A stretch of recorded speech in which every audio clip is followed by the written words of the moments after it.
kaluwagan ng araw. Ang araw ay nagbibigay ng 90% solar power ngayon. Sapat para sa lahat. Basta huwag lang sabay-sabay maglaba. Tingnan mo, ang AI na nag-aalaga ng kuryente natin. Ate, alam mo ba, noon daw, sabi ni teacher, kandila pa ang ginagamit tuwing gabi? Ew, ang hassle naman. Ang init-init kaya noon. Hoy, huwag mong maliitin ang kandila. Yan ang tumutulong sa akin nung panahon ng dilim. Saan yung mga kandila natin, Nay? Sa kahon siguro ni Lola. Puntahan mo siya at tulungan mo.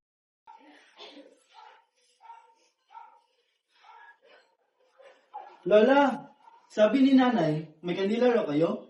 Meron na po, ang huling kandila. Wow! Parang title ng pelikula.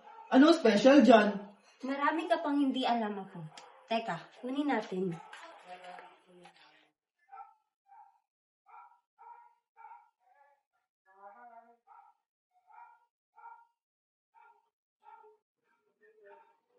Teka lang, bakit pa ito tinago? Di ba may solar na tayo?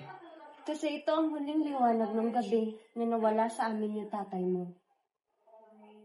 Isang gabi, bumabagyo. Wala kaming kuryente. Madilim. Sabi niya, "Ma, huwag kang mag-alala.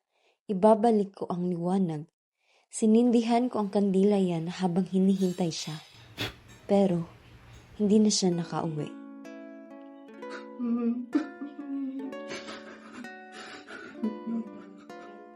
La, kaya mo pala ito itinago. Hindi ko siya tinago dahil sa lungkot. Tinago ko yan bilang paalala na ang liwanag ngayon ay may taong nabuwis ng buhay para maabot natin. Kala ko simpleng kwento lang to. Kaya pala sabi ni Papa noon, walang liwanag kung walang sakripisyo. La, pwede sa akin na lang to.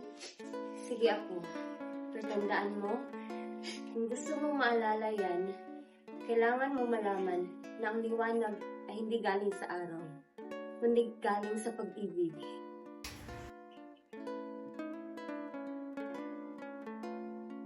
La, mara to po itong sindihan.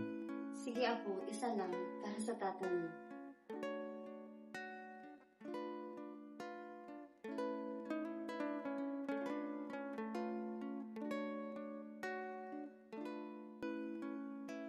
Hindi pala ito ang huling kandila, La.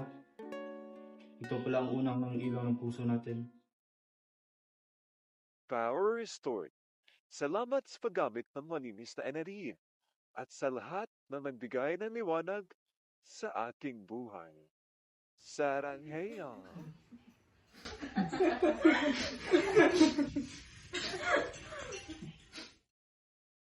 We're too concerned with what was and what will be.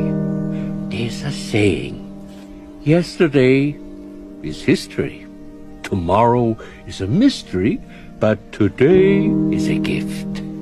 That is why it is called the present.